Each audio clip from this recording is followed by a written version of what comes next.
ਸਤਿ ਸ਼੍ਰੀ ਅਕਾਲ ਜੀ। ਮੈਂ ਹਾਂ ਸੁਖਵਿੰਦਰ ਸਿੰਘ ਸਿੱਧੂ। ਰੋਜ਼ਾਨਾ ਲੋਕਨਾਦ ਟੀਵੀ ਦਾ ਵਿਸ਼ੇਸ਼ ਪ੍ਰੋਗਰਾਮ ਲੁਕਮਾ ਸੱਚ ਦੇਖ ਰਹੇ ਸਾਰੇ ਦਰਸ਼ਕਾਂ ਦਾ ਸਵਾਗਤ। ਪ੍ਰੋਗਰਾਮ ਦੇ ਵਿੱਚ ਲੈ ਕੇ ਹਾਜ਼ਰ ਹਾਂ ਪੰਜਾਬ ਦੀ ਸਿਆਸਤ ਦੇ ਨਾਲ ਜੁੜੀਆਂ ਕੁਝ ਵੱਡੀਆਂ ਤੇ ਅਹਿਮ ਖਬਰਾਂ।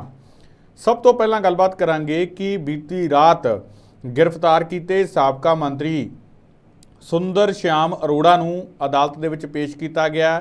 ਕਿ ਕੁਝ ਅਪਡੇਟ ਉਸ ਮਾਮਲੇ ਦੇ ਵਿੱਚ ਹੈਗੀ ਹੈ, ਕਿ ਕੁਝ ਨਵਾਂ ਉਸ ਮਾਮਲੇ 'ਚ ਆਇਆ ਹੈ, ਉਹ ਤੁਹਾਨੂੰ ਜਿਹੜਾ ਇਸ ਪ੍ਰੋਗਰਾਮ ਦੇ ਵਿੱਚ ਦੱਸਾਂਗੇ। ਤੇ ਨਾਲ ਹੀ ਨਾਲ ਗੱਲਬਾਤ ਫੌਜਾ ਸਿੰਘ ਸਰਾਰੀ ਦੇ ਮਸਲੇ 'ਤੇ ਕਰਾਂਗੇ ਕਿ ਕਦੋਂ ਗ੍ਰਿਫਤਾਰੀ ਉਹਨਾਂ ਦੀ ਹੋ ਰਹੀ ਹੈ। ਉਸ 'ਤੇ ਵੀ ਗੱਲਬਾਤ ਤੁਹਾਨੂੰ ਸਹੀ ਤੇ ਸਟੀਕ ਜਾਣਕਾਰੀ ਜਿਹੜੀ ਆ ਉਹ ਦੇਣ ਦੀ ਕੋਸ਼ਿਸ਼ ਕਰਾਂਗੇ ਕਿ ਆਖਰ ਮਾਮਲਾ ਖੜਾ ਕਿੱਥੇ ਹੈ, ਕੀ ਕੁਝ ਗੱਲਬਾਤ ਹੈ। ਤਾਂ ਇਹਨਾਂ ਸਾਰੀਆਂ ਖਬਰਾਂ 'ਤੇ ਵਿਸਤਾਰਪੂਰਵਕ ਚਰਚਾ ਦੇ ਲਈ ਮੇਰੇ ਨਾਲ ਜੁੜੇ ਹੋਏ ਆ ਪ੍ਰੋਫੈਸਰ ਮਨਜੀਤ ਸਿੰਘ ਅਣਖੀ ਸਾਹਿਬ। ਸਭ ਤੋਂ ਪਹਿਲਾਂ ਸਵਾਗਤ ਕਰਦੇ ਹਾਂ, ਫਿਰ ਪ੍ਰੋਗਰਾਮ ਦੀ ਸ਼ੁਰੂਆਤ ਕਰਦੇ ਹਾਂ। ਸਰ, ਸਵਾਗਤ ਹੈ ਪ੍ਰੋਗਰਾਮ ਦੇ ਵਿੱਚ। ਬਹੁਤ ਬਹੁਤ ਸ਼ੁਕਰੀਆ ਸਰ। ਪ੍ਰੋਗਰਾਮ ਦੀ ਸ਼ੁਰੂਆਤ ਤੋਂ ਪਹਿਲਾਂ ਇਹ ਅਪਡੇਟ ਦੇਣ ਤੋਂ ਪਹਿਲਾਂ ਕਿ ਸੁੰਦਰ ਸ਼ਾਮ ਅਰੋੜਾ ਦੇ ਕੋਰਟ ਦੇ ਵਿੱਚ ਪੇਸ਼ ਕੀਤੇ ਜਾਣ ਤੋਂ ਬਾਅਦ ਕੀ ਕੁਝ ਨਿਕਲਿਆ, ਕੀ ਕੁਝ ਗੱਲਬਾਤ ਹੋਈ ਹੈ, ਉਹ ਆਪਾਂ ਬਾਅਦ 'ਚ ਦੱਸਦੇ ਹਾਂ। ਪਰ ਪਹਿਲਾਂ ਮੈਂ ਕਹਿੰਦਾ ਕਿ ਥੋੜ੍ਹੀ ਜਿਹੀ ਛੋਟੀ ਜਿਹੀ ਗੱਲਬਾਤ ਆਪਾਂ ਭਾਜਪਾ ਅਤੇ ਕਾਂਗਰਸ ਦੀ ਸਥਿਤੀ 'ਤੇ ਥੋੜ੍ਹੀ ਜਿਹੀ ਕਰ ਲਈਏ, ਕਿਉਂਕਿ ਉਹਨਾਂ ਦੀ ਸਥਿਤੀ ਜਿਹੜੀ ਹਾਸੋਹੀਣੀ ਜਿਹੀ ਬਣੀ ਹੋਈ ਹੈ। ਨਾ ਤਾਂ ਕਾਂਗਰਸ ਇਸ ਚੀਜ਼ ਨੂੰ ਵਧੀਆ ਕਹਿ ਸਕਦੀ ਹੈ ਕਿ ਸੁੰਦਰ ਸ਼ਾਮ ਅਰੋੜਾ ਨੂੰ ਫੜ ਕੇ ਵਧੀਆ ਕਰ ਲਿਆ, ਕਿਉਂਕਿ ਅਗਲੇ ਨੇ ਕਹਿਣਾ ਜੀ ਇਹ ਤਾਂ ਤੁਹਾਡੇ 'ਚ ਹੀ ਸੀਗਾ ਪਹਿਲਾਂ ਤੇ ਤੁਹਾਡੀ ਸਰਕਾਰ 'ਚ ਇਹਨੇ ਘਪਲੇ ਕੀਤੇ ਆ। ਨਾ ਉਹ ਇਹ ਗੱਲ ਕਹਿ ਸਕਦੀ ਹੈ ਕਿ ਮਾੜਾ ਹੋਇਆ। ਤਾਂ ਉਧਰ ਬੀਜੇਪੀ ਨੇ ਇਹਨੂੰ ਆਪਣੀ ਪਾਰਟੀ 'ਚ ਸ਼ਾਮਲ ਕਰ ਲਿਆ ਸੀ। ਨਾ ਬੀਜੇਪੀ ਕਹਿ ਸਕਦੀ ਹੈ ਮਾੜਾ ਹੋਇਆ, ਅਗਲੇ ਨੇ ਕਹਿਣਾ ਹੁਣ ਤੁਹਾਡੀ ਪਾਰਟੀ ਦੇ ਵਿੱਚ ਸੀ। ਨਾ ਉਹ ਕਹਿ ਸਕਦਾ ਚੰਗਾ ਹੋਇਆ। ਸਥਿਤੀ ਯਾਰ ਮੈਨੂੰ ਸਮਝੋ ਬਾਹਰ ਆ ਗੱਲ। ਹਾਸੋਹਾਣੀ ਜੀ ਸਥਿਤੀ ਜਿਹੜੀ ਬਣੀ ਪਈ ਹੈ ਮਾਫ ਕਰਨਾ ਕਾਂਗਰਸੀਆਂ ਦੀ ਤੇ ਬੀਜੇਪੀ ਵਾਲਿਆਂ ਦੀ ਇਸ ਪੂਰੇ ਮਾਮਲੇ 'ਤੇ। ਉਹ ਕਹਿੰਦੇ ਹੁੰਦੇ ਨਾ ਸੱਪ ਦੇ ਮੂੰਹ ਦੇ ਵਿੱਚ ਕੋੜ ਕਰ ਲਈ, ਉਹ ਸਥਿਤੀ ਜਿਹੜੀ ਦੋਵਾਂ ਦੀ ਬਣੀ ਹੋਈ ਹੈ। ਨਾ ਇਸ ਪੂਰੇ ਮਾਮਲੇ ਨੂੰ ਚੰਗਾ ਕਹਿ ਸਕਦੇ ਆ, ਨਾ ਮਾੜਾ ਕਹਿ ਸਕਦੇ ਆ। ਪਹਿਲਾਂ ਤਾਂ ਇਸ ਸਥਿਤੀ ਨੂੰ ਤੁਸੀਂ ਕਿਵੇਂ ਦੇਖਦੇ ਹੋ? ਅੱਗੇ ਗੱਲ ਆਪਾਂ ਬਾਅਦ 'ਚ ਕਰਦੇ ਹਾਂ। ਸੁਖਵਿੰਦਰ ਜੀ, ਬੜੀ ਵਧੀਆ ਸਟਾਰਟ ਤੇ ਤੁਸੀਂ ਇਹ ਗੱਲਬਾਤ ਜਿਹੜੀ ਸ਼ੁਰੂ ਕੀਤੀ ਆ। ਇਹ ਵਾਕਈ ਦੋਵਾਂ ਪਾਰਟੀਆਂ ਵਾਸਤੇ ਜਿਹੜੀ ਸਥਿਤੀ ਆ ਬੜੀ ਤਰਸਯੋਗ ਆ, ਕਿਉਂਕਿ ਨਾ ਤਾਂ ਰਾਜਾ ਵੜਿੰਗ ਇਸ ਮੁੱਦੇ ਤੇ ਕਹਿ ਸਕਦੇ ਕਿ ਹਾਂ ਭਈ ਵੇਖਿਆ ਕੈਪਟਨ ਦੀ ਸਰਕਾਰ ਕਰਪਟ ਸੀ, ਕੈਪਟਨ ਦੇ ਮੰਤਰੀ ਕਿਉਂਕਿ ਆਪ ਉਸ ਸਮੇਂ ਕੈਪਟਨ ਸਾਹਿਬ ਦੇ ਉਹ ਸੋਲੇ ਗਾਉਂਦੇ ਰਹੇ ਆ। ਤੇ ਦੂਜੇ ਪਾਸੇ ਹੁਣ ਇੰਟਰਸਟਿੰਗ ਗੱਲ ਇਹ ਕਿ ਉਹ ਛੱਡ ਕੇ ਭਾਜਪਾ 'ਚ ਚਲੇ ਗਏ ਆ, ਕੈਪਟਨ ਸਮੇਤ ਚਲੇ ਗਏ ਆ। ਤੇ ਨਾ ਹੀ ਉਹ ਭਾਜਪਾ ਨੂੰ ਨਹੀਂ ਦੱਸ ਸਕਦੇ ਕਿ ਭਾਜਪਾ ਸਾਰੇ ਇਹੋ ਜਿਹੇ ਕਰਪਟ ਬੰਦੇ ਨੂੰ ਲੈ ਰਹੀ ਹੈ। ਤੇ ਦੂਜੇ ਪਾਸੇ ਭਾਜਪਾ ਦੀ ਸਥਿਤੀ ਵੀ ਇਹ ਆ, ਉਹ ਵੀ ਖੁੱਲ੍ਹ ਕੇ ਬੋਲ ਨਹੀਂ ਸਕਦੀ। ਹੁਣ ਤੱਕ ਨਾ ਤਾਂ ਕਿਸੇ ਭਾਜਪਾ ਦੀ ਉੱਚ ਲੀਡਰਸ਼ਿਪ ਦਾ ਕੋਈ ਬਿਆਨ ਆਇਆ ਕਿ ਹਾਂ ਭਈ ਇਹ ਡਾਟਾ ਪੋਲਿਟਿਕਸ ਆ, ਨਾ ਕਾਂਗਰਸ ਵੱਲੋਂ ਇਹੋ ਜਿਹਾ ਕੋਈ ਬਿਆਨ ਆਇਆ। ਠੀਕ ਆ, ਪ੍ਰਤਾਪ ਸਿੰਘ ਬਾਜਵਾ ਹੋਣਾ ਦੀ ਇੱਕ ਸਟੇਟਮੈਂਟ ਆਈ ਆ ਕਿ ਹਾਂ ਭਈ ਠੀਕ ਆ, ਜਿਹੜੇ ਬੰਦੇ ਨੇ ਗਲਤ ਕੰਮ ਕੀਤਾ ਉਹ ਹੋਣਾ ਚਾਹੀਦਾ। ਪਰ ਸੁਖਵਿੰਦਰ ਜੀ, ਇਹਨਾਂ ਪਾਰਟੀਆਂ ਦੋਵਾਂ ਦਾ ਇੱਕ ਬਿਆਨ ਹੋਰ ਆਇਆ ਤੁਹਾਡੇ ਪੁਰਾਣੇ ਆੜੀ ਹੈ। ਤੇ ਉਹ ਜਿਹੜੇ ਕਾਂਗਰਸ ਦੇ ਵਿੱਚ ਸਭ ਤੋਂ ਪਹਿਲਾਂ ਬਿਆਨ ਦਿੰਦੇ ਹੁੰਦੇ ਸੀ, ਉਹ ਹੁਣ ਬੀਜੇਪੀ ਦੇ ਵਿੱਚ ਵੀ ਉਹਨਾਂ ਦਾ ਉਹੀ ਕੰਮ ਹੈ। ਸਭ ਤੋਂ ਪਹਿਲਾਂ ਬਿਆਨ ਦੇਣ ਦਾ ਬੁੱਝੋ ਕੌਣ?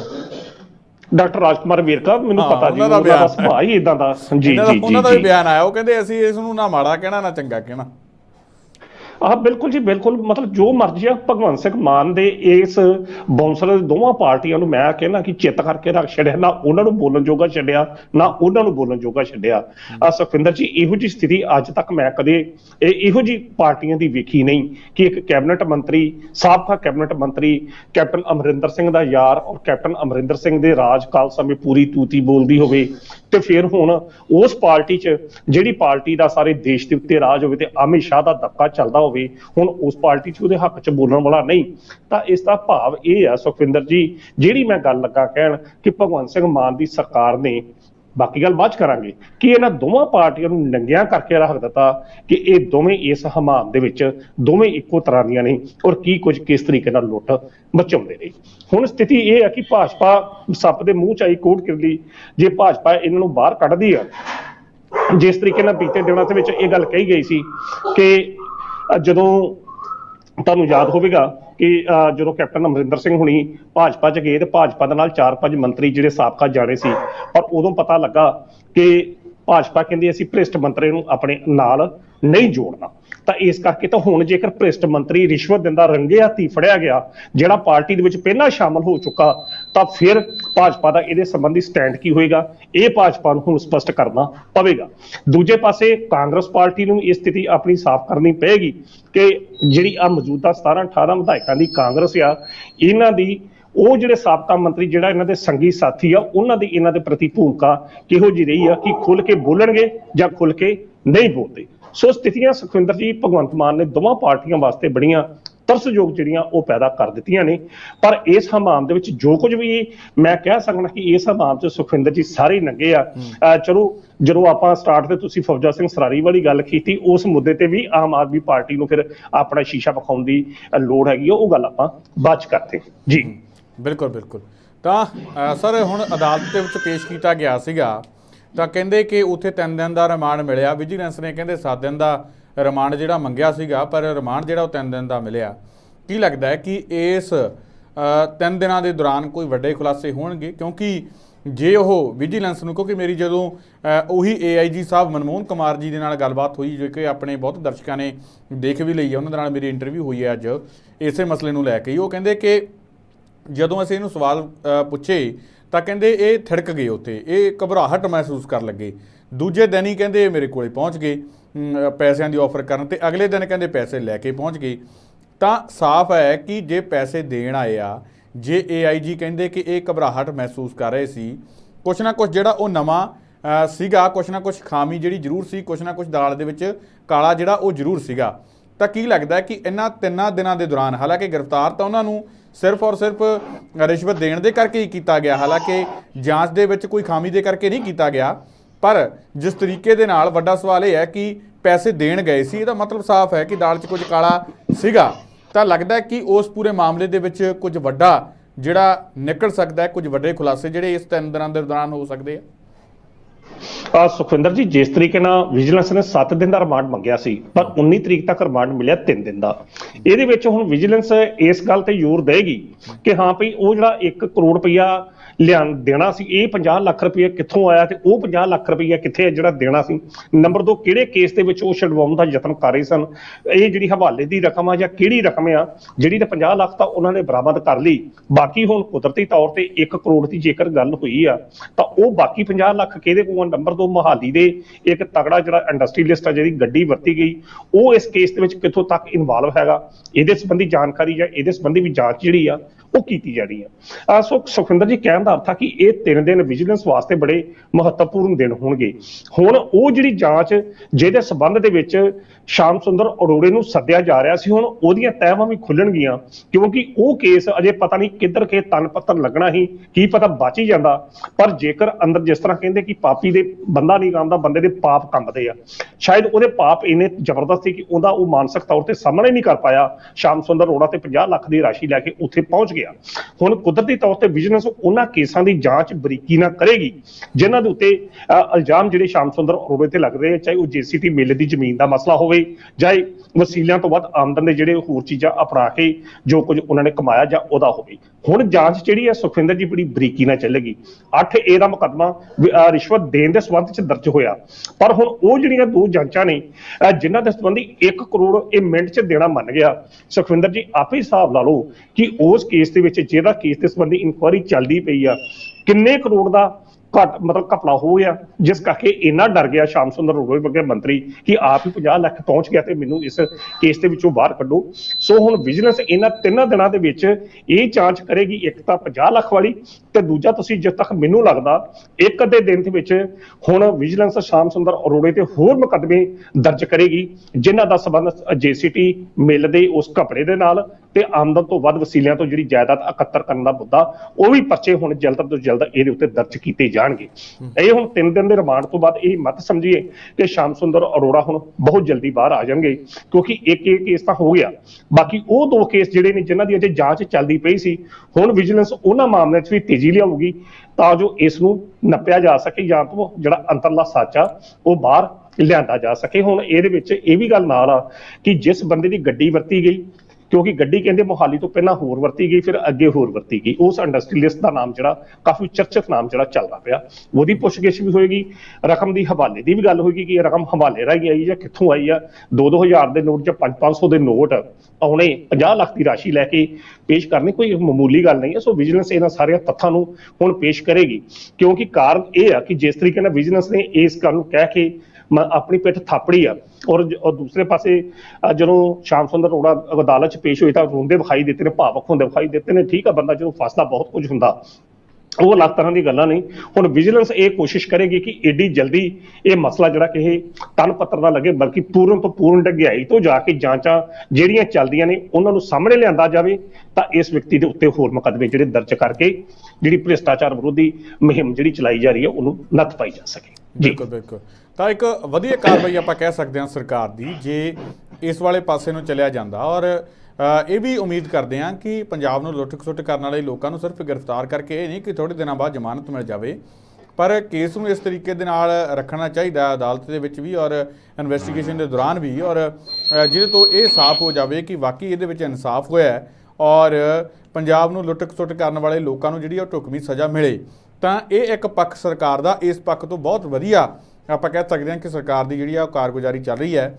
ਕਾਫੀ ਲੀਡਰ ਜਿਹੜੇ ਰਿਸ਼ਵਤ ਦੇ ਮਾਮਲੇ ਦੇ ਵਿੱਚ ਜਿਹੜੇ ਘਿਰੇ ਹੋਏ ਸੀਗੇ ਉਹਨਾਂ ਨੂੰ ਜੇਲ੍ਹ ਦਾ ਮੂੰਹ ਦੇਖਣਾ ਪਿਆ, ਪਰ ਇਸ ਨੂੰ ਅੰਜਾਮ ਤੱਕ ਜਦੋਂ ਪਹੁੰਚਾਵੇਗੀ ਸਰਕਾਰ ਸਵਾਦ ਉਦੋਂ ਹੈ। ਔਰ ਅਸੀਂ ਉਮੀਦ ਵੀ ਕਰਦੇ ਹਾਂ ਔਰ ਸ਼ੁਭ ਕਾਮਨਾਵਾਂ ਵੀ ਸਾਡੀਆਂ ਹੈਗੀਆਂ ਕਿ ਪੰਜਾਬ ਨੂੰ ਲੁੱਟ ਖਸੁੱਟ ਕਰਨ ਵਾਲੇ ਲੋਕਾਂ ਦੇ ਖਿਲਾਫ ਜਿਹੜੀ ਇਹ ਵਿੱਢੀ ਮੁਹਿੰਮ ਹੈ ਸਰਕਾਰ ਦੀ ਜਿਹੜੀ ਉਹ ਕਾਮਯਾਬ ਜ਼ਰੂਰ ਹੋਵੇ। ਹਾਲਾਂਕਿ ਆਖਰੀ ਫੈਸਲੇ ਜਿਹੜੇ ਆ ਉਹ ਕੋਰਟ ਦੇ ਆ, ਪਰ ਫਿਰ ਵੀ ਆਪਣੀ ਵਾਹ ਪੂਰੀ ਲਾਉਣੀ ਚਾਹੀਦੀ ਹੈ ਸਰਕਾਰ ਨੂੰ ਔਰ ਪ੍ਰਸ਼ਾਸਨ ਨੂੰ ਕਿ ਲੁੱਟ ਖਸੁੱਟ ਕਰਨ ਵਾਲਾ ਕੋਈ ਵੀ ਵਿਅਕਤੀ ਜਿਹੜਾ ਉਹ ਬਚ ਕੇ ਲੰਘ ਨਾ ਸਕੇ। ਇਹ ਇੱਕ ਵਧੀਆ ਕਾਮਯਾਬੀ ਜਿਹੜੀ ਸਰਕਾਰ ਦੀ ਹੈਗੀ ਆ ਔਰ ਕੰਮਕਾਜ ਜਿਹੜਾ ਹੈਗਾ।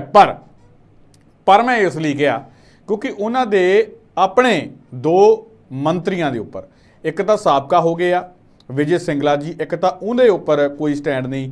ਮਾਨ ਸਾਹਿਬ ਦਾ ਪਤਾ ਨਹੀਂ ਲੱਗ ਰਿਹਾ ਕਿਉਂਕਿ ਮਾਨ ਸਾਹਿਬ ਖੁਦ ਇਹ ਗੱਲ ਕਹਿ ਰਹੇ ਸੀਗੇ ਕਿ ਮੈਂ ਸਬੂਤ ਦੇਖੇ ਆ, ਮੇਰੇ ਕੋਲੇ ਖੁਦ ਜਿਹੜੇ ਵਿਜੇ ਸਿੰਗਲਾ ਜੀ ਮੰਨੇ ਆ, ਤੇ ਜੇ ਮੰਨੇ ਆ ਤੁਸੀਂ ਖੁਦ ਪਰਚਾ ਕਰਾ ਕੇ ਜੇਲ੍ਹ ਭੇਜਿਆ ਤੇ ਹੁਣ ਪਾਰਟੀ ਦੇ ਵਿੱਚ ਬੈਠੇ ਕਰ ਕੀ ਰਹੇ ਆ। ਤਾਂ ਦੂਜੇ ਪਾਸੇ ਗੱਲ ਇਹ ਹੈਗੀ ਹੈ ਕਿ ਫੌਜਾ ਸਿੰਘ ਸਰਾਰੀ ਦੇ ਮਸਲੇ ਦੇ ਉੱਪਰ ਸਰਕਾਰ ਹਾਲੇ ਤੱਕ ਕੋਈ ਫੈਸਲਾ ਨਹੀਂ ਕਰ ਸਕੀ। ਬਹੁਤ ਦਿਨ ਹੋ ਗਏ ਆ ਕਾਰਵਾਈ ਚੱਲਦੀ ਨੂੰ, ਬਹੁਤ ਦਿਨ ਹੋ ਗਏ ਆ ਫੌਜਾ ਸਿੰਘ ਸਰਾਰੀ ਦੀ ਉਸ ਆਡੀਓ ਦੇ ਬਾਰੇ ਸਰਕਾਰ ਦੇ ਵੱਲੋਂ ਇਹ ਕਹੇ ਨੂੰ ਕਿ ਭਾਈ ਅਸੀਂ ਜਾਂਚ ਜਿਹੜੀ ਆ ਕਰ ਰਹੇ ਹਾਂ। ਜੇ ਸਰਕਾਰ ਨੂੰ ਨਹੀਂ ਕੁਝ ਪਤਾ ਲੱਗ ਰਿਹਾ ਜਾਂ ਸਰਕਾਰ ਪਤਾ ਲਾਉਣਾ ਨਹੀਂ ਚਾਹੁੰਦੀ ਜਾਂ ਕੁਝ ਵੀ ਤੁਸੀਂ ਕਹਿ ਲਓ, ਤਾਂ ਸਾਡੇ ਚੈਨਲ ਦੀ ਵੀ ਮਦਦ ਸਰਕਾਰ ਜਿਹੜੀ ਆ ਲੈ ਸਕਦੀ ਹੈ। ਮੇਰੇ ਟੱਚ ਦੇ ਵਿੱਚ, ਅਣਖੀ ਸਾਹਿਬ ਦੇ ਟੱਚ ਦੇ ਵਿੱਚ ਕੁਝ ਇਹੋ ਜਿਹੇ ਬੰਦੇ ਹੈਗੇ ਆ ਜਿਹੜੇ ਕਿ ਸਰਕਾਰ ਦੀ ਇਸ ਕੇਸ ਦੇ ਵਿੱਚ ਮਦਦ ਕਰ ਸਕਦੇ ਆ ਔਰ 2-4 ਦਿਨਾਂ ਦੇ ਵਿੱਚ ਇਹ ਤੁਹਾਡਾ ਮਸਲਾ ਹੱਲ ਕਰ ਸਕਦੇ ਆ। ਅਸੀਂ ਆਪਣੇ ਚੈਨਲ ਦੇ ਵੱਲੋਂ ਸਰਕਾਰ ਨੂੰ ਖੁੱਲ੍ਹੀ ਆਫਰ ਜਿਹੜੀ ਦਿੰਦੇ ਆ। ਅਸੀਂ ਇਸ ਪੂਰੇ ਮਾਮਲੇ ਦੇ ਵਿੱਚ ਸਰਕਾਰ ਦੀ ਮਦਦ ਕਰਨ ਨੂੰ ਤਿਆਰ ਹਾਂ ਜੇ ਤੁਹਾਨੂੰ ਨਹੀਂ ਫੌਜਾ ਸਿੰਘ ਸਰਾਰੀ ਦੇ ਮਸਲੇ ਤੇ ਪਤਾ ਲੱਗ ਰਿਹਾ ਕੁਝ। ਪਰ ਦੱਸੋ ਜ਼ਰੂਰ ਕਿ ਤੁਸੀਂ ਕਰ ਕੀ ਰਹੇ ਹੋ, ਕਿਵੇਂ ਦੇਖਦੇ ਹੋ ਅਣਖੀ ਸਾਹਿਬ ਇਹ ਜਿਹੜਾ ਮਾਮਲਾ ਠੰਡੇ ਬਸਤੇ ਪਾਇਆ ਜਾ ਰਿਹਾ, ਇਹ ਕਿਤੇ ਇਸ ਕਰਕੇ ਤਾਂ ਨਹੀਂ ਕਿ ਫੌਜਾ ਸਿੰਘ ਸਰਾਰੀ ਨੂੰ ਬਚਾਇਆ ਜਾ ਰਿਹਾ ਹੋਵੇ ਤੇ ਦੂਜੇ ਪਾਸੇ ਮਾਨ ਸਾਹਿਬ ਆਪਣਾ ਸਟੈਂਡ ਹੀ ਨਹੀਂ ਸਪਸ਼ਟ ਕਰ ਰਹੇ ਕਿ ਵਿਜੇ ਸਿੰਗਲਾ ਪਾਰਟੀ 'ਚ ਰੱਖੀ ਕਿਉਂ ਬੈਠੇ ਆ। ਸੁਖਵਿੰਦਰ ਜੀ ਬੜੀ ਵਧੀਆ ਤੁਸੀਂ ਗੱਲ ਕੀਤੀ, ਪਰ ਸ਼ਬਦ ਲਾ ਕੇ ਭਗਵੰਤ ਮਾਨ ਦਾ ਸਟੈਂਡ ਤੇ ਸੁਖਵਿੰਦਰ ਜੀ ਉਸ ਦਿਨ ਤੁਸੀਂ ਆਪ ਹੀ ਸਪਸ਼ਟ ਕਰ ਦਿੱਤਾ ਸੀ ਜਿਸ ਦਿਨ ਵਿਧਾਨ ਸਭਾ ਦੇ ਸੈਸ਼ਨ ਦੀ ਗੱਲ ਕਰਦੇ ਆ, ਉਂਗਲ ਘੁਮਾ ਕੇ ਇੰਨੀ ਗੱਲ ਕਹੀ ਸੀ ਕਿ ਇਹਨਾਂ ਸਾਰਿਆਂ ਦੀ ਗਰੰਟੀ ਜਿਹੜੀ ਮੈਂ ਲੈਣਾ। ਭਗਵੰਤ ਮਾਨ ਦਾ ਸਟੈਂਡ ਤੇ ਉਸ ਦਿਨ ਸਾਹਮਣੇ ਆ ਹੀ ਗਿਆ। ਸੁਖਵਿੰਦਰ ਜੀ ਬੜੀ ਵਧੀਆ ਗੱਲ ਕੀਤੀ ਹੈ। ਅਸੀਂ ਇੱਕ ਪਾਸੇ ਤਾਂ ਤੁਸੀਂ ਭ੍ਰਿਸ਼ਟਾਚਾਰ ਵਿਰੋਧੀ ਜਿਹੜੀ ਮੁਹਿੰਮ ਚਲਾਈ ਆ, ਹਰ ਮੰਤਰੀ, ਸਾਬਕਾ ਵਿਧਾਇਕ, ਸਾਬਕਾ ਅਫਸਰ ਨੂੰ ਤੁਸੀਂ ਠੋਕੀ ਜਾਣ ਡੇ ਜੇ, ਠੋਕਣਾ ਵੀ ਚਾਹੀਦਾ, ਬਿਲਕੁਲ ਠੋਕਣਾ ਚਾਹੀਦਾ, ਇਸ ਦੀ ਕਿਸੇ ਵੀ ਸ਼ਬਦਾਂ 'ਚ ਨਿੰਦਾ ਨਹੀਂ ਕੀਤੀ ਜਾ ਸਕਦੀ। ਤੇ ਦੂਜੇ ਪਾਸੇ ਤੁਹਾਡੀ ਹੀ ਪਾਰਟੀ ਦਾ ਵਿਧਾਇਕ ਤੇ ਫਿਰ ਬਾਅਦ 'ਚ ਪਹਿਲਾਂ ਸਾਬਕਾ ਪੁਲਿਸ ਅਧਿਕਾਰੀ, ਫਿਰ ਬਾਅਦ ਦੇ ਵਿੱਚ ਵਿਧਾਇਕ ਤੇ ਬਾਅਦ ਦੇ ਵਿੱਚ ਉਸ ਤੋਂ ਮਗਰੋਂ ਮੰਤਰੀ ਜਦੋਂ ਬਣ ਜਾਂਦਾ ਤੇ ਫਿਰ ਉਹਦਾ ਪੀਏ, ਉਹਦਾ ਖਾਸਮ ਖਾਸੀ ਵਿਅਕਤੀ ਉਸ ਦੇ ਖਿਲਾਫ ਉਸ ਦੀ ਭ੍ਰਿਸ਼ਟਾਚਾਰ ਵਿਰੋਧ ਦੀ ਜਿਹੜੀ ਮੁਹਿੰਮ ਚਲਾਉਣ ਦੇ ਉਲਟ ਜਿਹੜੀ ਭ੍ਰਿਸ਼ਟਾਚਾਰ ਕਰਨ ਦੀ ਜਿਹੜੀ ਮੁਹਿੰਮ ਦੀ ਸ਼ੁਰੂਆਤ ਕਰਨ ਸੰਬੰਧੀ ਉਹਨੂੰ ਕਹਿੰਦਾ ਤੇ ਉਹਦੀ ਆਡੀਓ ਰਿਕਾਰਡਿੰਗ ਰਿਲੀਜ਼ ਕਰ ਦਿੰਦਾ, ਵਾਇਰਲ ਕਰ ਦਿੰਦਾ ਤੇ ਵਿਰੋਧੀ ਧਿਰ ਇਸ ਮੁੱਦੇ ਤੇ ਸਰਕਾਰ ਨੂੰ ਘੇਰਦੀ ਆ। ਪਰ ਇਸ ਸਭ ਦੇ ਬਾਵਜੂਦ ਸਰਕਾਰ ਫੌਜਾ ਸਿੰਘ ਸਰਾਰੀ ਦੇ ਸੰਬੰਧੀ ਨਾ ਕੋਈ ਗੱਲ ਕਰਦੀ ਆ, ਨਾ ਕੋਈ ਪ੍ਰਸ਼ਨ ਕਰਦੀ, ਨਾ ਕਿਸੇ ਪ੍ਰਸ਼ਨ ਦਾ ਜਵਾਬ ਦਿੰਦੀ ਆ। ਤਾਂ ਸਰਕਾਰ ਦੀ ਫਿਰ ਨੀਅਤ ਸੁਖਵਿੰਦਰ ਜੀ ਸਾਫ਼ ਹੀ ਸਪਸ਼ਟ ਹੋ ਜਾਂਦੀ ਆ ਕਿ ਫੌਜਾ ਸਿੰਘ ਸਰਾਰੀ ਦੇ ਮੁੱਦੇ ਤੇ ਸਰਕਾਰ ਪੂਰਨ ਤੌਰ ਤੇ ਚੁੱਪ ਆ ਤੇ ਚੁੱਪ ਰਹਿਣ ਦਾ ਮੰਤਵ ਸਿਰਫ ਤੇ ਸਿਰਫ ਉਸ ਨੂੰ ਬਚਾਉਣਾ ਆ, ਕਿਉਂਕਿ ਸਰਕਾਰ ਇਹ ਸਮਝਦੀ ਹੈ ਕਿ ਜਿਸ ਤਰੀਕੇ ਦਾ ਬੀਤੇ ਦੌਰ 'ਚ ਹੁੰਦਾ ਰਿਹਾ ਜੇਕਰ ਇਦਾਂ ਦਾ ਸਾਡੇ ਦੌਰ 'ਚ ਹੋ ਜਾਊਗਾ ਤਾਂ ਫਿਰ ਕਿਹੜੀ ਗੱਲ ਆ। ਇਹ ਬਿਲਕੁਲ ਸੁਖਵਿੰਦਰ ਜੀ ਵਿਉਂਤ ਉਸੇ ਤਰੀਕੇ ਦੀ ਨਜ਼ਰ ਆ ਰਹੀ ਆ, ਰਸਮ ਮਾਫ ਕਰਦਾ, ਇਹ ਰਸਮ ਉਸੇ ਤਰੀਕੇ ਦੀ ਨਜ਼ਰ ਆ ਰਹੀ ਆ ਜਿਸ ਤਰੀਕੇ ਦੀ ਹੁਣ ਜੋ ਕੁਝ ਸਕੈਂਡਲ ਸਾਹਮਣੇ ਆ ਰਹੇ ਆ, ਚਾਹੇ ਸਾਧੂ ਸਿੰਘ ਧਰਮਸੋਤ, ਚਾਹੇ ਭਾਰਤ ਭੂਸ਼ਣ ਆਸ਼ੂ ਸਾਏ, ਸ਼ਾਮ ਸੁੰਦਰ ਅਰੋੜਾ, ਜਿਸ ਤਰੀਕੇ ਨਾਲ ਕੈਪਟਨ ਅਮਰਿੰਦਰ ਸਿੰਘ ਇਹਨਾਂ ਨੂੰ ਆਪਣੇ ਦੌਰ ਦੇ ਵਿੱਚ ਕੱਢ ਕੇ ਕਲੀਨ ਚਿੱਟਾਂ ਬਚਾਉਂਦੇ ਰਹੇ ਨੇ, ਤੇ ਹੁਣ ਇੱਕ ਨਵੀਂ ਸਰਕਾਰ ਆਉਣ ਤੋਂ ਬਾਅਦ ਇਹ ਸਾਰੇ ਫਸ ਗਏ। ਤੇ ਜੇਕਰ ਭਗਵੰਤ ਸਿੰਘ ਮਾਨ ਵੀ ਇਸੇ ਤਰੀਕੇ ਨਾਲ ਫੌਜਾ ਸਿੰਘ ਸਰਾਰੀ ਨੂੰ ਕਲੀਨ ਚਿੱਟ ਦੇ ਕੇ ਕਹਿ ਰਹੇ ਨੇ ਕਿ ਬਿਲਕੁਲ ਠੀਕ ਆ, ਤੇ ਨੰਬਰ 2 ਕਹਿੰਦੇ ਨੇ ਕਿ ਇਹਨਾਂ 92 ਵਿਧਾਇਕਾਂ ਦੀ ਜ਼ਿੰਮੇਵਾਰੀ ਮੈਂ ਲੈਣਾ ਕਿ ਸਾਰੇ ਸਾਫ਼ ਤੇ ਸਪਸ਼ਟ ਨੇ, ਤੇ ਕੋਈ ਗੱਲ ਨਹੀਂ। ਫਿਰ ਸੁਖਵਿੰਦਰ ਜੀ ਫਿਰ ਅਗਲੇ 5 ਸਾਲਾਂ ਦੇ ਵਿੱਚ ਜਿਹੜੇ ਆਉਣ ਵਾਲੀਆਂ ਦੂਜੇ ਲੋਕ ਹੋਣਗੇ ਫਿਰ ਉਹ ਹਿਸਾਬ ਕਰਨਗੇ ਕਿ ਹਾਂ ਭਈ ਇਹਨਾਂ ਨੇ ਫਿਰ 5 ਸਾਲਾਂ ਦੌਰਾਨ ਕੀ ਕੁਝ ਕੀਤਾ ਤੇ ਕਿਸ ਤਰੀਕੇ ਦੇ ਨਾਲ ਕਲੀਨ ਚਿੱਟਾਂ ਦਿੱਤੀਆਂ, ਤੇ ਉਹ ਕਲੀਨ ਚਿੱਟਾਂ ਕਿੱਥੋਂ ਤੱਕ ਵਾਜਬ ਸਨ, ਕਿੱਥੋਂ ਤੱਕ ਵਾਜਬ ਨਹੀਂ। ਇਹ ਗੱਲ ਭਗਵੰਤ ਮਾਨ ਹੋਣਾ ਨੂੰ ਸਮਝ ਲੈਣੀ ਚਾਹੀਦੀ ਆ ਕਿ ਜਦੋਂ ਦੂਜਿਆਂ ਦੇ ਖਿਲਾਫ ਅਸੀਂ ਕਾਰਵਾਈ ਕਰਦੇ ਹਾਂ ਤੱਥਾਂ ਤੇ ਆਧਾਰ ਤੇ, ਸਬੂਤਾਂ ਤੇ ਆਧਾਰ ਤੇ ਕਰ ਰਹੇ ਆ, ਤੇ ਫਿਰ ਜੇਕਰ ਤੁਹਾਡੇ ਆਪਣੇ ਹੀ ਕਿਸੇ ਮੰਤਰੀ ਨੂੰ ਗੱਲ ਛੱਡੋ, ਜੇਕਰ ਇਮਾਨਦਾਰੀ ਇਹ ਆ ਕਿ ਜੇਕਰ ਪ੍ਰਸ਼ਨ ਭਗਵੰਤ ਮਾਨ ਦੀ ਸ਼ਖਸੀਅਤ ਤੇ ਵੀ ਕੋਈ ਬੰਦਾ ਪ੍ਰਸ਼ਨ ਉਠਾਉਂਦਾ ਤਾਂ ਭਗਵੰਤ ਮਾਨ ਨੂੰ ਇਹ ਚਾਹੀਦਾ ਉਸ ਵਕਤ ਕਿ ਉਸ ਦੀ ਜਾਂਚ ਹੋਵੇ, ਆਪਣੇ ਸੰਬੰਧ ਵੀ ਉਹ ਜਾਂਚ ਦੀ ਗੱਲ ਕਰੇ, ਆਪਣੇ ਮੰਤਰੀਆਂ ਦੀ ਗੱਲ ਤਾਂ ਬਾਅਦ ਦੇ ਵਿੱਚ ਆ। ਪਰ ਸ਼ਾਇਦ ਇਹ ਅਜੇ ਤੱਕ ਗੱਲ ਇਹ ਹੈ ਨਾ ਕਿ ਸਾਹਿਬ ਚਲੋ ਬਗਾਨੇ ਤਾਂ ਵਿਰੋਧੀ ਧਿਰਾਂ ਦਾ ਇਲਜ਼ਾਮ ਲਾਉਂਦੀਆਂ ਹੀ ਹੁੰਦੀਆਂ ਹੈ, ਪਰ ਗੱਲ ਇਹ ਹੈ ਕਿ ਮੰਤਰੀ ਵਿਜੇ ਸਿੰਗਲਾ ਜਿਹੜੇ ਸਾਬਕਾ ਹੋ ਗਏ ਆ ਉਹਨਾਂ ਤੇ ਖੁਦ ਭਗਵੰਤ ਮਾਨ ਨੇ ਲਾਏ ਆ ਇਹ ਗੱਲ ਕਹਿ ਕੇ ਕਿ ਭਾਈ ਨਾ ਮੀਡੀਆ ਨੂੰ ਪਤਾ ਸੀ ਨਾ ਵਿਰੋਧੀ ਧਿਰਾਂ ਨੂੰ ਪਤਾ ਸੀ, ਇਹ ਤਾਂ ਮੇਰੇ ਕੋਲੇ ਗੱਲ ਸੀ, ਜੇ ਚਾਹੁੰਦਾ ਮੈਂ ਛੁਪਾ ਵੀ ਸਕਦਾ ਸੀ। ਤੇ ਜੇ ਬਾਕੀ ਗੱਲ ਸੱਚੀ ਸੀ, ਤੁਸੀਂ ਕਿਹਾ ਵੀ ਸਬੂਤ ਵੀ ਮੈਂ ਦੇਖੇ ਹੈ, ਤੁਸੀਂ ਕਿਹਾ ਕਿ ਮੇਰੇ ਕੋਲੇ ਵਿਜੇ ਸਿੰਗਲਾ ਮੰਨਿਆ, ਤਾਂ ਫਿਰ ਹੁਣ ਪਾਰਟੀ ਦੇ ਵਿੱਚ ਬੈਠਾ ਕਿਉਂ ਹੈ? ਦੂਜੇ ਪਾਸੇ ਇਹੋ ਜਿਹੀ ਸਥਿਤੀ ਜਿਹੜੀ ਆ ਫੌਜਾ ਸਿੰਘ ਸਰਾਰੀ ਦੇ ਮਸਲੇ ਤੇ ਹੈ।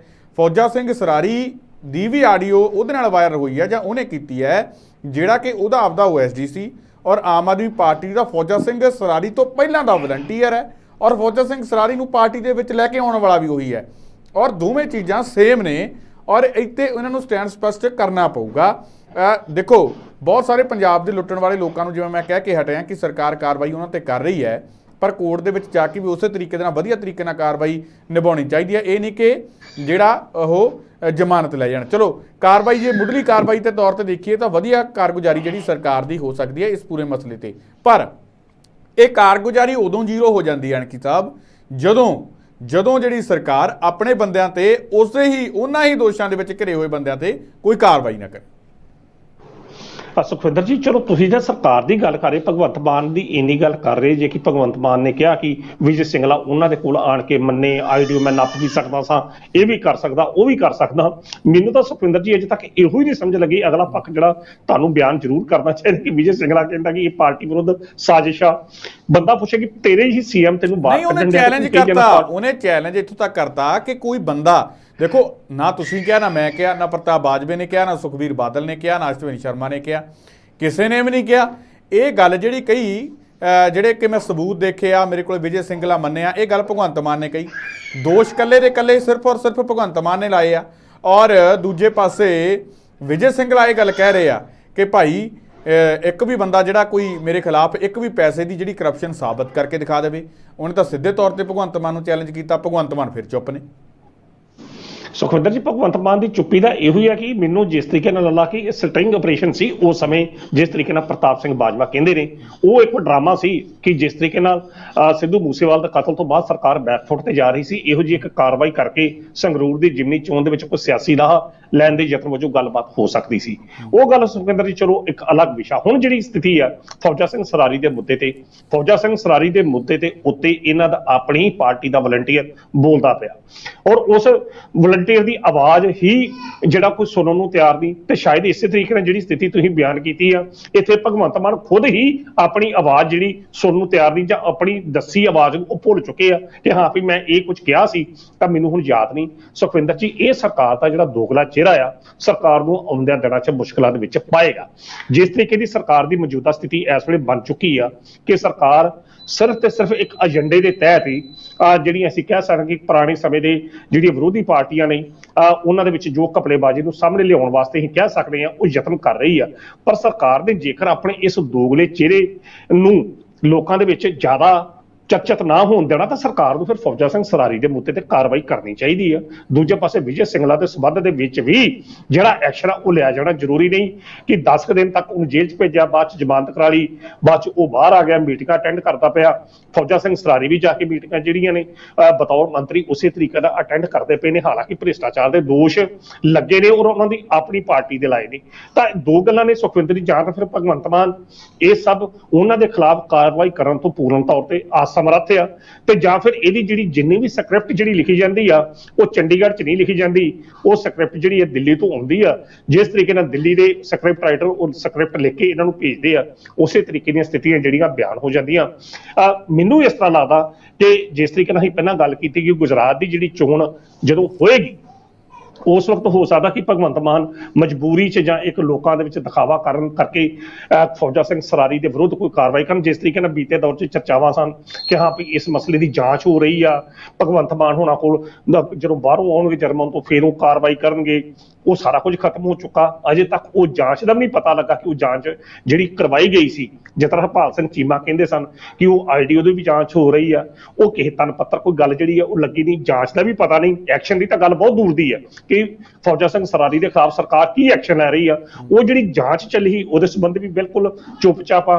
ਵਿਰੋਧੀ ਧਿਰਾਂ ਵੀ 2-3 ਦਿਨ ਰੌਲਾ ਪਾ ਕੇ ਵਿਧਾਨ ਸਭਾ ਦੇ ਬਜਟ ਸੈਸ਼ਨ ਦੇ ਵਿੱਚ ਬੈਠ ਕੇ ਚੁੱਪ ਕਰ ਗਈਆਂ। ਠੀਕ ਹੈ, ਇੱਕ ਦਿਨ ਉਹਨਾਂ ਨੇ ਧਰਨਾਬਾਜ਼ੀ ਸਾਰੇ ਪੰਜਾਬ 'ਚ ਕੀਤੀ, ਪਰ ਕੋਈ ਗੱਲ ਨਹੀਂ, ਕਿਸੇ ਕਿਸਮ ਦਾ ਕੋਈ ਚੱਕਰ ਜਿਹੜਾ ਜਵਾਬ ਜਿਹੜਾ ਸਰਕਾਰ ਵੱਲੋਂ ਨਹੀਂ ਦਿੱਤਾ ਗਿਆ। ਦੂਸਰੇ ਪਾਸੇ ਹੋਰ ਕਈ ਤਰ੍ਹਾਂ ਦੀਆਂ ਸਮੱਸਿਆਵਾਂ ਜਿਹੜੀਆਂ ਸ਼ੁਰੂ ਹੋ ਗਈਆਂ ਨੇ, ਸਰਕਾਰ ਨੂੰ ਇਹਦੇ ਸੰਬੰਧੀ ਐਕਸ਼ਨ ਉਹਨੇ ਕੀ ਲੈਣਾ ਜਾਂ ਕੀ ਨਹੀਂ ਲੈਣਾ ਉਹ ਇੱਕ ਅਲੱਗ ਵਿਸ਼ਾ, ਪਰ ਘੱਟ ਤੋਂ ਘੱਟ ਜਿਹੜੀ ਜਾਂਚ ਉਹਦੇ ਵਿਰੁੱਧ ਚੱਲ ਰਹੀ ਉਹ ਜਾਂਚ ਹੀ ਦੱਸ ਦਿਓ। ਇੱਕ ਬੰਦੇ ਦਾ ਤੁਸੀਂ ਫੜ ਕੇ ਸ਼ਾਮ ਸੁੰਦਰ ਅਰੋੜੇ ਨੂੰ ਫੜ ਕੇ ਕਹਿ ਦਿੱਤਾ ਕਿ ਇੰਨੀ ਹੋਈ ਹੈ ਰਿਸ਼ਵਤ, ਦੂਜੇ 50 ਲੱਖ ਰੁਪਈਆ ਬਰਾਮਦ ਕੀਤਾ, ਜੇ ਹੈ ਉਹ ਹੈ। ਦੂਜੇ ਪਾਸੇ ਜੇਕਰ ਹੁਣ ਫੌਜਾ ਸਿੰਘ ਸਰਾਰੀ ਦੇ ਵਿਰੁੱਧ ਜਿਹੜੀ ਜਾਂਚ ਕੀਤੀ ਗਈ ਸੀ ਉਹ ਜਾਂਚ ਹੀ ਦੱਸ ਦਿਓ। ਇੰਨੀ ਗੱਲ ਕਹਿ ਦੋ ਕਿ ਹਾਂਜੀ ਉਹਦੇ ਵਿਰੁੱਧ ਜਾਂਚ ਕੀਤੀ ਗਈ, ਕੁਝ ਨਹੀਂ ਪਾਇਆ ਗਿਆ, ਇਹਦੇ ਸੰਬੰਧੀ ਉਹ ਵੀ ਨਹੀਂ ਕਿਹਾ ਜਾ ਰਿਹਾ, ਤੇ ਨਾ ਹੀ ਇਹ ਕਿਹਾ ਜਾ ਰਿਹਾ ਕਿ ਹਾਂ ਵੀ ਇਹਦੇ ਖਿਲਾਫ ਅਸੀਂ ਐਕਸ਼ਨ ਲਾ। ਸੋ ਭਗਵੰਤ ਮਾਨ ਹੋਣਾ ਨੂੰ ਚਾਹੀਦਾ ਕਿ ਆਪਣਾ ਸਟੈਂਡ ਜਿਹੜਾ ਇਸ ਸੰਬੰਧੀ ਜ਼ਰੂਰ ਸਪਸ਼ਟ ਕਰਨ, ਨਹੀਂ ਤਾਂ ਲੋਕਾਂ ਦੇ ਜਿਹੜੀ ਕਾਰਵਾਈ ਕਰਨਗੇ। ਦਿੱਲੀ ਵਾਲੇ ਰੋਕ ਰਹੇ ਹੋਣ, ਕੇਜਰੀਵਾਲ ਹੁਣੀ ਰੋਕ ਰਹੇ ਹੋਣ ਕਿ ਭਾਈ ਹਲੇ ਨਹੀਂ ਕਾਰਵਾਈ ਕਰਨੀ, ਭਗਵੰਤ ਸਿੰਘ ਮਾਨ ਹੁਣੀ ਇਸ ਕਰਕੇ ਚੁੱਪ ਚਪੀਤੇ ਹੋਣ, ਕਿਉਂਕਿ ਖਬਰਾਂ ਇਹ ਵੀ ਸੀ ਕਿ ਪਹਿਲਾਂ ਮੰਤਰੀ ਸਿੰਗਲੇ ਦੇ ਉੱਪਰ ਵੀ ਜਿਹੜੀ ਹੋਈ ਕਾਰਵਾਈ ਨੂੰ ਲੈ ਕੇ ਕਾਹਲੀ ਹੈ, ਕਹਿੰਦੇ ਉਹਦੇ ਕਰਕੇ ਦਿੱਲੀ ਨਾਰਾਜ਼ ਹੋ ਗਈ ਸੀ, ਤੇ ਹੁਣ ਇਸੇ ਕਰਕੇ ਸ਼ਾਇਦ ਦਿੱਲੀ ਰੋਕੀ ਬੈਠੀ ਹੋਵੇ ਕਿ ਭਾਈ ਹਲੇ ਨਹੀਂ ਲੈਣਾ ਇਹ ਤੇ ਡਿਸੀਜਨ ਫੌਜਾ ਸਿੰਘ ਸਰਾਰੀ ਦੇ ਮਸਲੇ ਤੇ। ਸੁਖਿੰਦਰ ਜੀ, ਹਾਂ ਬਿਲਕੁਲ, ਮੈਂ ਤਾਂ ਅੱਗੇ ਗੱਲ ਕੀਤੀ ਕਿ ਜਿਹੜੀ ਸਕ੍ਰਿਪਟ ਹੈ ਸ਼ਾਇਦ ਇਹ ਦਿੱਲੀ 'ਚ ਹੀ ਲਿਖੀ ਜਾਂਦੀ ਤੇ ਗੁਜਰਾਤ ਦੀਆਂ ਚੋਣਾਂ ਨੂੰ ਡਿੱਕਿਆ ਜਾ ਰਿਹਾ ਹੋਵੇ, ਕਿਉਂਕਿ ਬਹੁਤ ਕੁਝ ਇਸ ਵੇਲੇ ਪੰਜਾਬ ਦੀ ਰਾਜਨੀਤੀ, ਮੌਜੂਦਾ ਆਮ ਆਦਮੀ ਪਾਰਟੀ ਦੇ ਵਿਧਾਇਕਾਂ ਦੀ ਰਾਜਨੀਤੀ ਦੇ ਵਿੱਚ ਹੋ ਰਿਹਾ। ਕੁਝ ਜਿਹੜੇ ਕੁਝ ਨਹੀਂ, ਜ਼ਿਆਦਾਤਰ ਵਿਧਾਇਕ ਜਿਹੜੀ ਸਿੱਧੀ ਰਿਪੋਰਟ ਆ ਉਹ ਅਰਵਿੰਦ ਕੇਜਰੀਵਾਲ ਨੂੰ ਕਰਦੇ, ਬਾਈਪਾਸ ਕਰਕੇ ਭਗਵੰਤ ਮਾਨ ਨੂੰ, ਜਿਨ੍ਹਾਂ ਨੂੰ ਸਿੱਧਾ ਫਿਰ ਹਾਈ ਕਮਾਂਡ ਦਾ ਇਸ਼ਾਰਾ ਆਸ਼ੀਰਵਾਦ ਪ੍ਰਾਪਤ ਹੋਵੇ ਤਾਂ ਫਿਰ ਉਹਨਾਂ ਦੇ ਵਿਰੁੱਧ ਫਿਰ ਭਗਵੰਤ ਮਾਨ ਕਿਸ ਤਰੀਕੇ ਨਾਲ ਕਾਰਵਾਈ ਕਰ ਸਕਦੇ ਨੇ। ਇਸ ਦਾ ਪਤਾ ਤਾਂ ਇਹੋ ਜਿਹੀਆਂ ਗੱਲਾਂ ਤਾਂ ਬੀਤੇ ਦੌਰ 'ਚ ਬੜੀਆਂ ਵਾਪਰਦੀਆਂ ਰਹੀਆਂ ਨੇ, ਬੜਾ ਕੁਝ ਸਾਹਮਣੇ ਆਇਆ। ਮੈਨੂੰ ਇਸ ਤਰ੍ਹਾਂ ਲੱਗਦਾ ਕਿ ਸ਼ਾਇਦ ਉੱਪਰਲਾ ਹੀ ਦਬਾਅ ਹੈ ਕਿ ਅਜੇ ਇਹਦੇ ਵਿਰੁੱਧ ਕੋਈ ਵੀ ਜਿਹੜੀ ਕਾਰਵਾਈ ਆ ਉਹ ਨਹੀਂ ਕੀਤੀ ਜਾਣੀ ਚਾਹੀਦੀ। ਜਦੋਂ ਗੁਜਰਾਤ ਦੀ ਚੋਣਾਂ ਦਾ ਐਲਾਨ ਹੋਵੇਗਾ ਫਿਰ ਪਾਰਟੀ ਵੇਖੇਗੀ ਕਿ ਹਾਂ ਭਈ ਇਸ ਚੀਜ਼ ਤੋਂ ਸਿਆਸੀ ਲਾਹਾ ਕਿਸ ਤਰ੍ਹਾਂ ਲੈਣਾ ਵੀ ਹੈ ਜਾਂ ਨਹੀਂ ਵੀ ਲੈਣਾ। ਕਿਤੇ ਜੇਕਰ ਸਿਆਸੀ ਲਾਹਾ ਲੈਂਦੇ ਆਪਾਂ ਨੁਕਸਾਨ ਨਾ ਕਰਾ ਬਈਏ। ਔਰ ਸੁਖਵਿੰਦਰ ਜੀ, ਮੈਨੂੰ ਨਹੀਂ ਲੱਗਦਾ ਕਿ ਜਿਹੜੀ ਭਗਵੰਤ ਮਾਨ ਦੀ ਸਰਕਾਰ ਫੌਜਾ ਸਿੰਘ ਸਰਾਰੀ ਦੇ ਮੁੱਦੇ ਤੇ ਕੋਈ ਕਾਰਵਾਈ ਕਰੇ। ਹੋ ਸਕਦਾ ਜਿਸ ਤਰੀਕੇ ਦੀਆਂ ਸਥਿਤੀਆਂ ਬਣੀਆਂ ਨੇ, ਕਿਉਂਕਿ ਵਿਧਾਨ ਸਭਾ ਦੇ ਵਿੱਚ ਜਿਸ ਤਰੀਕੇ ਨਾਲ ਉਹਨਾਂ ਨੇ ਗਰੰਟੀ ਚੁੱਕੀ ਕਿ ਇਹਨਾਂ ਦੀ ਗਰੰਟੀ ਮੈਂ ਲੈਣਾ, ਉਸ ਤੋਂ ਮਗਰੋਂ ਫਿਰ ਕੁਝ ਰਹਿ ਨਹੀਂ ਜਾਂਦਾ ਕਿ ਸਰਕਾਰ ਕਿਹੜੇ ਮੂੰਹ ਨਾਲ ਗਰੰਟੀ ਮਤਲਬ ਇਸ ਪਾਸੇ ਜਾਏਗੀ, ਕਿਉਂਕਿ ਅਜੇ ਤੱਕ ਤਾਂ ਭਗਵੰਤ ਮਾਨ ਉਹ ਜਾਂਚ ਦੀ ਰਿਪੋਰਟ ਹੀ ਪੇਸ਼ ਨਹੀਂ ਕਰ ਸਕੇ ਜਿਹੜੀ ਜਾਂਚ ਉਹਨਾਂ ਵੱਲੋਂ ਕਰਵਾਈ ਜਾ ਰਹੀ ਸੀ। ਸੋ ਇਹ ਚਾਹੀਦਾ ਕਿ ਲੋਕਾਂ ਵਿੱਚ ਆਪਣੀ ਪਾਰਦਰਸ਼ਤਾ, ਆਪਣੀ ਜਿਹੜੀ ਭ੍ਰਿਸ਼ਟਾਚਾਰ ਵਿਰੋਧੀ ਜਿਹੜੀ ਮੁਹਿੰਮ ਜਿਹੜੀ ਚਲਾਈ ਆ ਉਹਦੇ ਵਿੱਚ ਪਾਰਦਰਸ਼ਤਾ ਲਿਆਉਣ ਲਈ ਫੌਜਾ ਸਿੰਘ ਸਰਾਰੀ ਜਾਂ ਹੋਰ ਜਿਹਦੇ ਵਿਰੁੱਧ ਇਲਜ਼ਾਮ ਲੱਗਦਾ ਜ਼ਰੂਰ ਉਹਨਾਂ ਵਿਰੁੱਧ ਕਾਰਵਾਈ ਜਿਹੜੀ ਆ ਕੀਤੀ ਜਾਣੀ ਚਾਹੀਦੀ। ਬਿਲਕੁਲ। ਕਣਕ ਸਾਹਿਬ, ਤੁਸੀਂ ਸਾਡੇ ਨਾਲ ਪ੍ਰੋਗਰਾਮ ਦੇ ਵਿੱਚ ਜੁੜੇ, ਤੁਹਾਡਾ ਬਹੁਤ ਬਹੁਤ ਧੰਨਵਾਦ। ਬਹੁਤ ਬਹੁਤ ਸ਼ੁਕਰੀਆ ਸੁਖਿੰਦਰ ਜੀ। ਤਾਂ ਇਹ ਸਨ ਪ੍ਰੋਫੈਸਰ ਮਨਜੀਤ ਸਿੰਘ ਅਣਖੀ ਸਾਹਿਬ, ਜਿਨ੍ਹਾਂ ਦੇ ਵੱਲੋਂ ਇਹਨਾਂ ਅਹਿਮ ਖਬਰਾਂ ਤੇ ਸਾਡੇ ਨਾਲ ਗੱਲਬਾਤ ਕੀਤੀ ਗਈ। ਉਮੀਦ ਕਰਦੇ ਹਾਂ ਕਿ ਅਣਖੀ ਸਾਹਿਬ ਦੇ ਨਾਲ ਕੀਤੀ ਗੱਲਬਾਤ ਤੁਹਾਨੂੰ ਜ਼ਰੂਰ ਪਸੰਦ ਆਈ ਹੋਊ। ਦੁਬਾਰਾ ਫਿਰ ਮਿਲਾਂਗੇ। ਧੰਨਵਾਦ।